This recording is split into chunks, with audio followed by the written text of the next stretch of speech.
పవన్ కళ్యాణ్ గారు చేసిన వ్యాఖ్యలు ఏంటంటే తూర్పుగోదావరి జిల్లాలో కోనసీమలో కొబ్బరి తోటలు ఎండిపోవడం, అరటి చెట్లు ఎండిపోవడం అనే అంశాన్ని పవన్ కళ్యాణ్ గారు ఏంటంటే తెలంగాణ సంబంధించిన తెలంగాణ వాళ్ళ దిష్టి తగిలింది అని ఆయన వ్యాఖ్యలు చేశారు.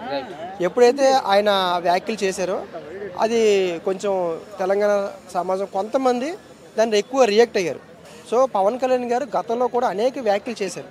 సో దాన్ని ఎప్పుడు కూడా ఇంత కాంట్రవర్సీ చేయలేదు. ప్రధాన కారణం ఏంటంటే దానికి కూడా ఎక్స్ప్రెషన్స్ ఇచ్చారు. మార్నింగ్ కూడా దానికోసం ప్రత్యేకంగా ఒక లెటర్ ప్యాడ్ కూడా రిలీజ్ చేశారు. సో ఎవరైనా అలా ఫీల్ అయితే మాత్రం ఎక్స్క్యూజ్ చేసుకోండి అని చెప్పి పార్టీ నుంచి కూడా ఒక లెటర్ ఇచ్చారు.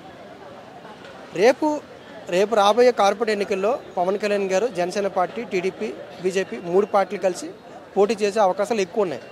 సో ఆ యాంగిల్లోనే ఆ అంశాన్ని బేస్ చేసుకొని దీన్ని ఎంత హైప్ చేశారు. పవన్ కళ్యాణ్ గారు మాట్లాడింది పొరపాటు అయినా సరే ఆయన టార్గెట్ చేసినట్టుగా అక్కడ మాట్లాడలేదు. ఒక ప్రెస్ మీట్లో రైతులకి ఎక్స్ప్లెయిన్ చేస్తూ ఆయన మాట్లాడాడు. సో ఒరే అన్నం తిన్నావా, ఒరే నువ్వు అన్నం తిన్నావా 2 పదాలు ఒకటే, కానీ పలికే విధానంలో దాని భావం అర్థం మారిపోతుంది. సో పవన్ కళ్యాణ్ గారు అక్కడ ఉన్న రైతులకి ఎక్స్ప్లెయిన్ చేసేటప్పుడు చేశారు. సో ఆయన నిజంగా ఎక్కడైనా పెద్దగా స్టేజ్ మీద కానీ ఎక్కడైనా ప్రసంగించినప్పుడు ఆయన వ్యాఖ్యలు చేసి ఉంటే అది వీళ్ళు అన్నట్టు ఖచ్చితంగా 100% తప్పు అవుతుంది.